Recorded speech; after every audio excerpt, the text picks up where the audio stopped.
시간이 흘러간다는 말이 지금 이 순간 정말 딱 와닿죠.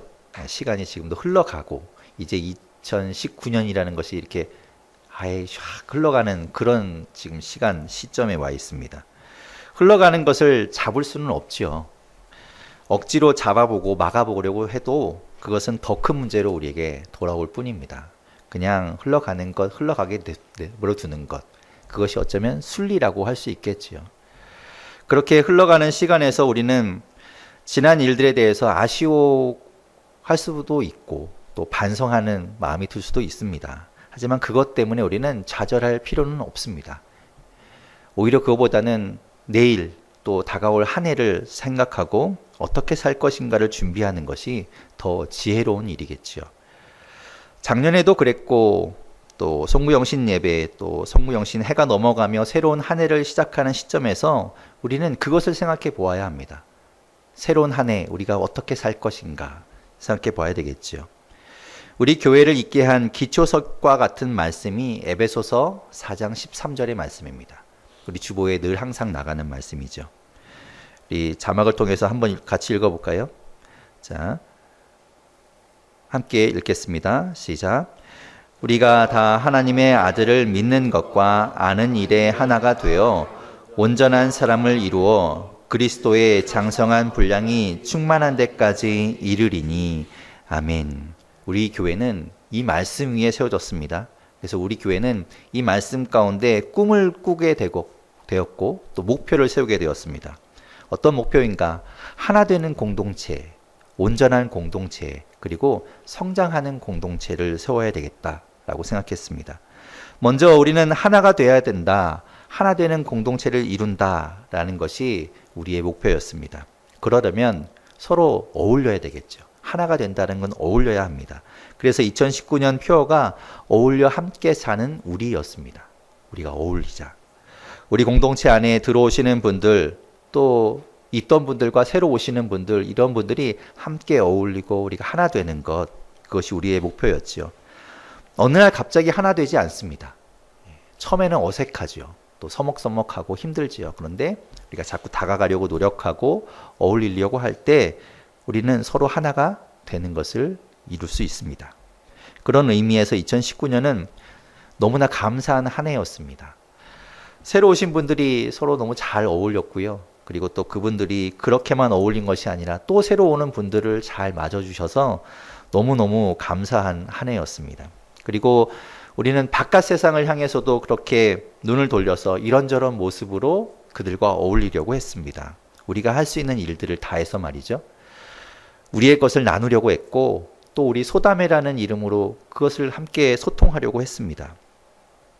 제가 가끔 목회자들을 만납니다. 목회자들 만나서 또 특별히 개척교회 목회자들 만나서 또 교제하고 하겠는데 그럴 때 제가 자랑하는 것이 있습니다. 다른 목회자들이 정말 부러워할 때 제가 어깨 으쓱하면서 자랑하는 것이 무엇인가 하면 여러분 스스로 모든 것을 주도하고 계획하고 그렇게 실행하고 또 그것뿐만 아니라 각자 역할을 나누어서 그 일들을 너무 잘 감당해 주시는 것, 저는 그거 너무너무 자랑하고 다닙니다. 제가 하나하나 다 만들어서 여러분에게 이것 좀 해주십시오라고 부탁하고 집사님 이것 좀 부탁드릴게요, 이것 좀 해주세요, 이런 것이 아니라 여러분들이 스스로 하시니까요. 보통은 그렇게 해도 잘 안 따라줍니다. 예. 그래서 막 매번 그게 어렵지요. 누가 좀 해줬으면 하는데 안 해줘서. 그래, 그런 것 때문에 제가 그런 얘기를 하면 다른 목회자들을 너무너무 부러워합니다. 그래서 저는 여러분이 너무 자랑스럽습니다. 예. 너무너무 자랑스러운 분들입니다. 이제 우리는 다음 목표를 향해서 나아가야 되겠죠. 새로운 2020년에 우리의 목표는 주보에 나와 있는 것처럼, 그 순서지에 나와 있는 것처럼 생각하는 성숙한 사람입니다. 생각하는 성숙한 사람이 되자. 그렇다고 해서 이제 어울리기를 이제 그만해야 된다라는 것이 아니라 그 위에 또 하나를 쌓는 거지요. 그것은 두 번째 우리의 교회 목표인 온전한 공동체를 이루는 것, 그것과 관계가 있습니다. 그러니까 이제 또 2021년쯤에는 어떤 목표가 될까요? 성장하는 공동체에 걸맞는 그런 목표를 세우게 되겠지요. 오늘 우리가 읽은 말씀을 통해서 우리는 온전한 공동체를 이루는 생각하는 성숙한 사람이라는 목표를 우리가 모두 다 품기를 원하고 또 그것을 위해서 함께 나아갈 수 있기를 바랍니다. 오늘 본문 한 절 말씀인 그 20절의 말씀을 다시 한번 우리 같이 한번 읽어보겠습니다. 20절 말씀 같이 읽겠습니다. 시작. 형제들아, 지혜에는 아이가 되지 말고 사람이 되라. 아멘. 오늘 말씀 안에는 4개의 단어가 등장합니다. 그 4개의 단어가 아주 중요합니다. 그 4개의 단어가 어울리는 쌍이 있고 어울리지 않는 그런 쌍이 있다고 말씀하고 있습니다. 그래서 오늘 말씀을 잘 보면 우리가 학교에서 시험 볼 때 이제 여러 가지 문제 유형들이 있지만 이런 것들이 있죠. 오른쪽에 몇 가지 항목들이 있고 왼쪽에 몇 가지 항목들이 있고 그래서 서로를 이렇게 알맞는 것끼리 짝지으시오 뭐 이런 게 있었죠. 그런 문제와 되게 비슷하다는 생각이 듭니다. 먼저 왼쪽에 있어야 하는 것이 무엇인가 2 단어로 설명됩니다. 지혜와 악입니다. 이 2 단어는 서로 상반된 개념이라고 볼 수 있습니다. 왜냐하면 이제 오른쪽에 등장하게 될 그 2 단어가 서로 상반되기 때문에 이쪽 왼쪽도 상반되게 되는 것이죠. 지혜와 악이 언뜻 보아서는 관계가 없는 단어처럼 보입니다. 그런데 왜 이 2 단어를 왼쪽에 그러니까 배치하고 있을까? 왼쪽에 가는 길에 우리가 나타내고 있을까라는 것을 생각해 보아야 합니다. 먼저 지혜라는 것이 무엇인가 이 단어의 뜻을 좀 살펴볼 필요가 있습니다. 우리말 성경에는 지혜라고 번역되어 있지만 헬라어 원문에는 프렌이라는 단어입니다. 프렌. 이 단어는 우리 성경에서는 아마도 의역해서 이렇게 지혜라고 번역한 것 같고 원래의 뜻은 이런 뜻입니다. 여러분 마음이 어디에 있습니까? 마음이 어디 있나요? 그렇죠. 마음 그럼 보통 여기쯤을 생각합니다. 영어로 마음이 heart죠. 또 심장도 heart. 그래서 아마도 이제 우리가 마음이 어디 있냐라고 가르쳐 보라 그러면 이제 요쯤을 이제 생각합니다. 가슴 어딘가에 실제로 뭐 마음이라는 장기가 있는 것은 아니지만 우리는 이 부근쯤 어딘가에 있을 것이다라고 막연하게 느끼죠. 그렇다면 여러분 생각은 어디에 있습니까?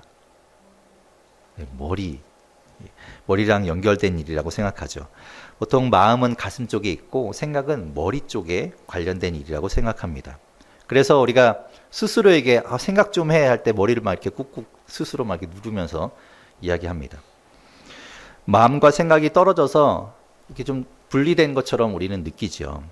마음과 생각이 다른 단어일까? 그런 것 같지만 이 생각이라는 단어의 뜻에 보면 마음이라는 뜻이 있습니다. 나 내년에는 정말 열심히 운동할 거야. 그러려고 지금 생각 중이야. 그렇다는 이야기는 열심히 운동하기로 마음 먹었다. 이런 뜻으로 우리가 해석을 하지요. 그것은 영어에서도 마찬가지고 또 우리말에서도 마찬가지입니다. 참 신기한 것은 그렇게 문화가 서로 다른 곳에서도 동일하게 그런 의미를 가지고 있다는 것이 같은 생각을 하고 있다는 것이 신기합니다. 그런데 헬라어에서도 그런 것은 크게 다르지 않습니다. 오늘 본문에서 지혜라는 뜻으로 번역된 이 프렌이라는 단어는 원래 횡격막을 의미합니다. 횡격막은 가슴과 배를 구분하는 막이죠.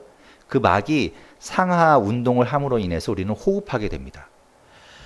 그 횡격막, 그러니까 헬라인들이 생각하는 그 횡격막 이 가슴 쪽, 이쪽에 무엇이 있다고 그들은 믿었냐면 마음이 그쪽에 있다고 생각했습니다. 그러니까 지금 우리와 좀 비슷하죠. 마음이 요쯤 어딘가 가슴 쪽 어딘가에 있다고 생각했던 겁니다. 그리고 그 마음이 있는 곳에 생각이 있고 깨달음이 있다고 믿었습니다.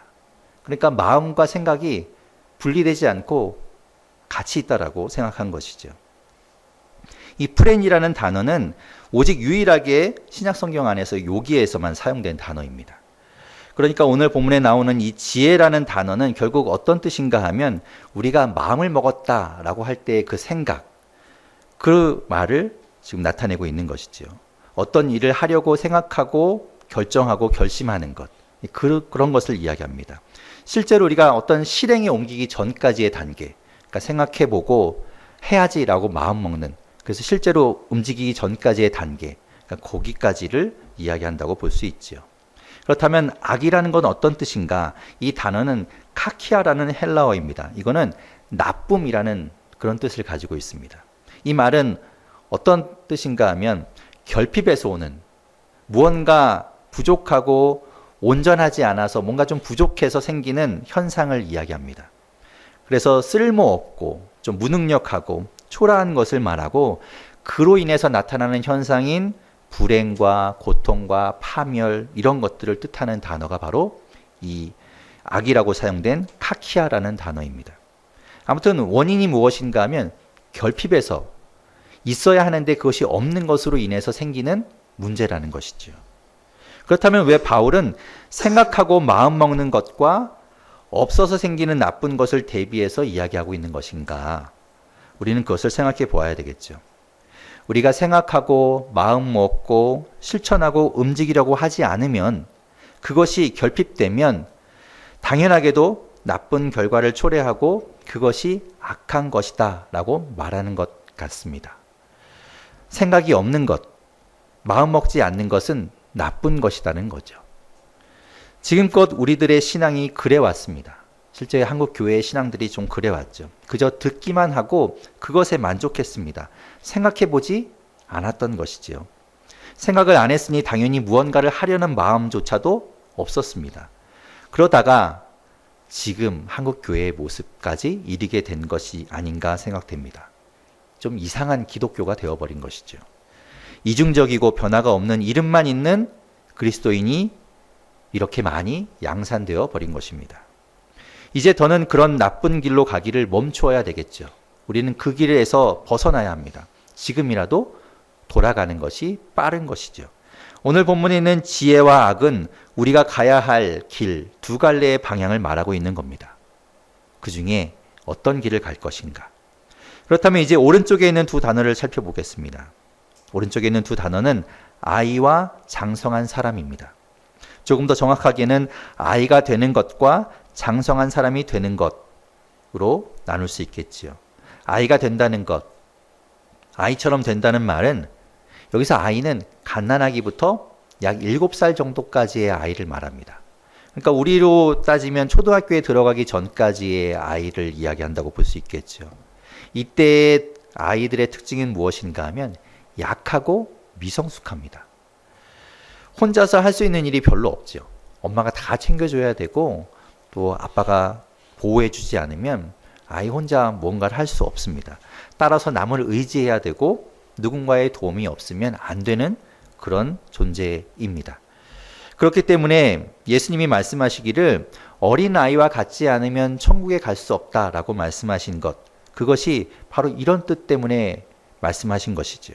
자신이 결정하고 자신 스스로 마음대로 뭔가를 하는 것이 아니라 하나님을 의지하고 하나님의 도움 받기를 원하지 않는 자, 그런 자들은 하나님의 나라에 들어갈 수 없다. 하나님의 백성이 될 수 없다라는 뜻입니다. 그것이 어린아이의 특징이라는 겁니다. 그리고 또 한 가지 이 어린아이의 특징이 있는데 이런 겁니다. 일단 내 눈에 딱 보이고 내 눈을 사로잡는 것이 있으면 그것이 재미있고 흥미로운 거면 그것을 쫓아간다는 겁니다. 그것이 눈에 들어오는 순간 생각이라는 것을 멈춰버리죠. 분별력이 아예 없어집니다. 그러니까 오죽하면 아이들 어릴 때 늘 우리가 가르치는 거 있죠. 누가 맛있는 거 사준다고 해도 따라가면 안 돼. 이거 가르치지 않습니까? 저희 아이들이 어렸을 때 이제 놀이공원 가면 놀이공원 데려가기 전에 항상 교육을 시킵니다. 혹시라도 엄마 아빠 손을 놓치면 그 자리에 가만히 있어. 어디 다른 데 가면 안 돼. 그럼 엄마 아빠가 찾으러 갈 거야. 이렇게 이야기를 하죠. 다행히 이제 아무 일 없었으니까 다행이지만 어린 아이일수록 그런다고 가만히 있으라고 한다고 가만히 있지 않겠죠. 뭔가 더 재미있는 것에 한눈이 팔려서 아마 그거 쫓아갈 겁니다. 그런데 오늘 말씀해 보면 그 어린아이와 반대되는 의미로 사용된 장성한 사람이라는 단어가 있습니다. 이 장성한 사람은 어떤 뜻일까? 당연히 그 반대되는 의미니까 분별할 줄 알고 판단할 줄 알고 흥미를 끄는 것 때문에 엉뚱한 길을 가지 않고 그 모든 것들을 생각하고 결정할 수 있는 사람입니다. 스스로 할 수 있는 사람. 이런 사람들을 우리는 성숙한 사람, 어른이라고 부르는 겁니다. 생각할 줄 알지요. 판단할 수 있습니다. 그래서 이때 사용된 단어인 이 텔레이오스라는 단어는 완성된, 그리고 완전한, 온전한 이런 뜻을 가지고 있습니다. complete, perfect 이런 뜻을 가지고 있죠. 바로 이 단어가 우리 교회에 아까 우리가 읽었던 기초석되는 말씀에 있었던 에베소서 4장 13절에 온전한 사람을 이루어 할 때 그 온전한이 바로 이 단어입니다. 장성한 사람을 뜻하는 거지요. 자, 이제 그러면 우리가 이쪽에 있는 지혜, 악, 아이, 장성한 사람, 이것을 가지고 서로 연결시켜 보면 어떻게 될까요? 오늘 말씀에 보면 이렇게 답을 내립니다. 지혜와 장성한 사람이 연결되는 거고, 악하고 아이하고 연결되는 겁니다. 무슨 뜻입니까? 생각하고 판단하고 행동하기로 마음 먹는 것은 성숙하고 온전한 사람이 가야 할 길이라는 겁니다. 하지만 생각하지도 않고 움직이려고 하지도 않는 것, 그런 나쁜 길은 미성숙하고 그저 흥미만 쫓는 사람들이 가는 길이라고 분류하는 거지요. 공동번역 성경을 해서 오늘 본문의 말씀을 조금 더 원문에 가깝게 이렇게 번역하고 있습니다. 우리 공동번역 성경으로 오늘 이 본문의 말씀을 다시 자막을 통해서 읽어보겠습니다. 함께 읽겠습니다. 시작. 형제 여러분,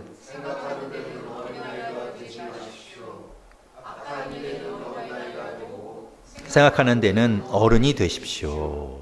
아멘. 이런 뜻인 겁니다. 악한 일에는 어린아이처럼, 하지만 생각하는 일에는 어른처럼, 성숙한 사람처럼 살아가라 라는 것이죠. 사실 이 말씀은 이 고린도전서 14장의 말씀 중간에 들어가 있는 이 20절의 말씀은 앞뒤에 방언과 예언에 대한 말씀 가운데 이 말씀이 약간 생뚱맞게 들어가 있습니다. 그러니까 방언 이야기하고 예언 이야기하다가 갑자기 이 20절의 말씀이 들어가 있죠. 당시에 이 고린도 교회에서는 방언 때문에 여러 가지 문제가 생기고 있었습니다. 이 방언이 유행처럼 번지고 있었거든요. 방언하면 뭔가 대단한 것처럼 여겨지고 방언하는 사람은 뭔가 신령한 사람처럼 느껴지는 그런 분위기였습니다. 그래서 방언하기를 바라고 그것을 부러워하고 사람들이 그것을 이렇게 간절히 소망했었지요. 반면에 예언은 하나님의 말씀, 하나님의 뜻을 이야기하는 겁니다. 그래서 그런 이야기하는 건 그리 달가워하지 않았습니다. 그리고 그건 그렇게 멋있어 보이지 않았던 것이죠. 잔소리처럼 들렸을 겁니다. 오히려 하나님 말씀을 따라서 바른 말 하는 것, 그렇게 살아가야 한다고 말하는 것보다는 알아듣지는 못하지만 어떻게 막 멋있게 막 방언을 하고 막 유창하게 뭔가를 막 하고 있는 그런 사람들에게 오히려 사람들은 혹했던 것이지요. 그래서 이 말씀이 중간에 들어가 있는 겁니다.